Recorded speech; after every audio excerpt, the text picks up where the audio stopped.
जय श्री राम, जय श्री बालाजी महाराज। घर में से नकारात्मकता हटती नहीं है। घर की साधारण पूजा से तंत्र नहीं कटेगा। तंत्र को काटने के लिए 19 तारीख को सबसे बड़ा मुहूर्त है। 19 तारीख से लेकर 27 तारीख तक, जैसा कि आपको पता है कि गुप्त नवरात्रि है। गुप्त नवरात्रि में गुप्त होकर करो ये पूजा। अगर गुप्त नवरात्रि में गुप्त होकर ये पूजा करी तो समझ लेना तंत्र अगर आपके परिवार पे है तो साधारण पूजा से हटने वाला नहीं है। साधारण पूजा से उसकी काट नहीं होती है। गुप्त रूप से पूजा करने से ही काट होगी। कैसे करनी है, किस तरीके से करनी है, आज की इस वीडियो में हनुमान जी के एक ऐसे रूप की पूजा करनी बताऊंगा कि जिस रूप की पूजा करने से आपके घर में नकारात्मकता खत्म हो सकती है। इस रूप की पूजा अगर गुप्त नवरात्रि में करी जाती है तो बहुत ज्यादा लाभकारी होती है, बहुत ज्यादा हितकारी होती है। ये रूप कौन सा है? वैसे तो हनुमान जी के सभी रूप जो है कृपावान है, लेकिन कुछ ऐसे रूप भी हैं जो कि चमत्कारी है और असंभव को भी संभव करने में सक्षम है। हनुमान जी की पूजा करने से तो आपके कार्य बनेंगे बनेंगे, उनको कोई नहीं रोक पाएगा। गलत प्रकार की क्रिया करने वाला व्यक्ति भी आपके परिवार का बाल बांका नहीं कर पाएगा अगर इस प्रकार से हनुमान जी की पूजा अपने घर में करनी शुरू कर दी। किस प्रकार की पूजा करनी है? 19 जनवरी से गुप्त नवरात्रि प्रारंभ हो गई है और 27 तारीख तक गुप्त नवरात्रि चलेगी। अब कैसे करनी है हमने पूजा, किस प्रकार से करनी है? हनुमान जी के पंचमुखी रूप की पूजा। ये पंचमुखी रूप की पूजा का महत्व जो है क्यों है इतना, सुन लीजिए। ये जब की बात है जब रावण के द्वारा रावण मार्केश रच रहा था भगवान श्री राम का। हनुमान जी वहां पहुंच गए। हनुमान जी ने साधु का भेष लेकर देखा कि भाई बहु राम का मार्केश जो है रावण रच रहा है। तो हनुमान जी ने एक ऐसा खेल खेला, नवग्रहों को ही बंधन मुक्त कर दिया। तो जो मार्केश रच रहे थे वो नवग्रह जब बंधन से मुक्त हो गए, रावण ने बंधन में डाले थे तो बंधन से मुक्त हो गए, अब मार्केश भी नहीं रचा गया।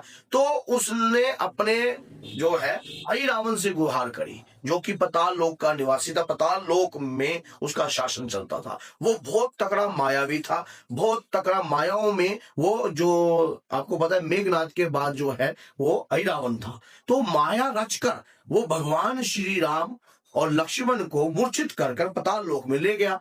अब हनुमान जी ने तुरंत जब इस बात का जाना कि भगवान राम और लक्ष्मण को पाताल लोक में ले गया है तो तुरंत पाताल लोक हनुमान जी पहुंच गए। हनुमान जी ने पाताल लोक में जाकर विध्वंस कर दिया, तूफान लगा दिया, लेकिन क्रोध में थे उस वक्त। हनुमान जी क्रोध में थे और जब हनुमान जी को क्रोध आता है तब ना तो तंत्र चलता है, ना मंत्र चलता है, ना किसी भी प्रकार की कोई भी विद्या हनुमान जी को रोगग्रस्त कर सकती है या हनुमान जी को रोक सकती है। ये बात याद रख लेना। हनुमान जी, आपको पता है हनुमान चालीसा में इस बात का कथन दिया गया है कि नासे रोग हरे सब पीरा जपत निरंतर हनुमत वीरा संकट ते हनुमान चुरावे मन कर्म वचन ध्यान जो लावे। जो मन और कर्म और वचन से दादा वीर बजरंगी की सेवा करता है तो उसके घर में ना तो रोग, ना बीमारी, ना तंत्र रहेगा। अब आपके परिवार पर अगर कोई रोग ऐसा लग गया है या तंत्र ऐसा हो रहा है या करने वाला मान नहीं रहा है, बार बार आपको गिरने का प्रयास कर रहा है, तो ये साधारण पूजा से तो हटेगा नहीं। साधारण पूजा का मतलब ये होता है कि अगर आप हाथ जोड़ देते हो नॉर्मल और कोई पूजा पाठ कुछ ऐसी करते हो, बस 5 मिनट 7 मिनट ऐसी कर ली, भगवान का नाम ले लिया, मंगलवार को हाथ जोड़ लिए, इन प्रकार की पूजा से तंत्र नहीं कटता है। अब आपको कोई क्रिया बिठानी पड़ेगी। किसी व्यक्ति ने अगर आपके ऊपर कोई क्रिया करी है तो क्रिया बिठाकर कार्य किया है। मान लीजिए फलाने नाम का व्यक्ति है, उसको बर्बाद करना है, उसको ये करना है, तो किसी तांत्रिक ने ये कार्य किया होगा और आपके ऊपर क्रिया करी होगी, काली की विद्या से करी होगी, भैरव की विद्या से करी होगी, शमशान काली से करी होगी, तो क्रिया तो बिठाई है। अब हनुमान जी का पंचमुखी रूप जो है माया का भक्षण करता है। तंत्र द्वारा की हुई क्रिया, मंत्र द्वारा की हुई क्रिया या जादूगरी क्रिया या वशीकरण, मोहन, स्तंभन, उचाटन, कुछ भी किया हो उसको रोक देगा। हनुमान जी का पंचमुखी जो रूप है हर प्रकार के रोग दोष बीमारियों को काटता है। हमने क्या करना है? हनुमान जी का पंचमुखी स्वरूप जो है एक लेना है। एक दुर्गा माँ की प्रतिमा लेनी है आपने, या स्वरूप ले लिए, कोई विग्रह है आपके पास तो ठीक है, ये हनुमान जी का पंचमुखी स्वरूप ले लीजिए। एक लाल रंग का आसन बिछाइए, उस आसन पर थोड़े अक्षत रख दीजिए। अक्षत रखने के बाद जो है हनुमान जी के पंचमुखी रक्षा कवच का पाठ करना है। गुप्त नवरात्रि में इस पाठ को सुबह, दोपहर, शाम, रात्रि 4 दफे कीजिए। आपको इतना बेनिफिट होने वाला है ना कि आप कल्पना भी नहीं कर पाओगे। और हनुमान जी के रुद्र मंत्र का गुणगान कीजिए। हनुमान जी का रुद्र मंत्र, ओम हम हनुमते रुद्रात्मकाय हुं फट स्वाहा। आपने इस मंत्र का गुणगान करना है। जब आप इस मंत्र का गुणगान से ही आपने हनुमान जी का गुप्त नवरात्रि में हवन भी करना है। जब आप हवन करोगे, अगर आप शत्रु दमन हवन कर रहे हो, शत्रु आपका स्तंभन हो जाए, शत्रु मान जाए, कोई क्रिया आपके ऊपर ना करे, तो 7 लाल रंग की साबुत मिर्चें ले लेना। जब हवन करते हो तो हवन पहले चारों कोनों में आपने मिर्च रख देनी है, फिर एक हवन कुंड के अंदर रखनी है, और एक मिर्च जो है आपने अपने आसन के नीचे रखनी है, और एक मिर्च जो है अपने घर के मुख्य द्वार पर रखनी है।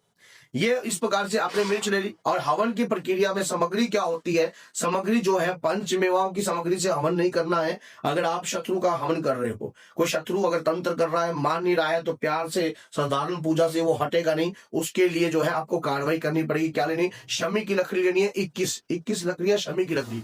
अगर और तगर ये सामग्री है। अगर और तगर पंसारी से मिल जाएंगे। छड़ छड़ीला नागर मोथा, समझ गए? और इस प्रकार की आपने सामग्री ले ली। हवन सामग्री लेकर ये सामग्री मिक्स कर लेना। सरसों के तेल से इस सामग्री को मिलाना है आपने, और इस सामग्री के अंदर आपने एक विशेष चीज डालनी है। एक भोजपत्र मिल जाएगा मार्केट से आपको। भोजपत्र पे नाम लिखकर, जैसे शत्रु का नाम लिखकर, उसको जो है आप टुकड़े टुकड़े कर उसके अंदर डाल देना, सामग्री के अंदर।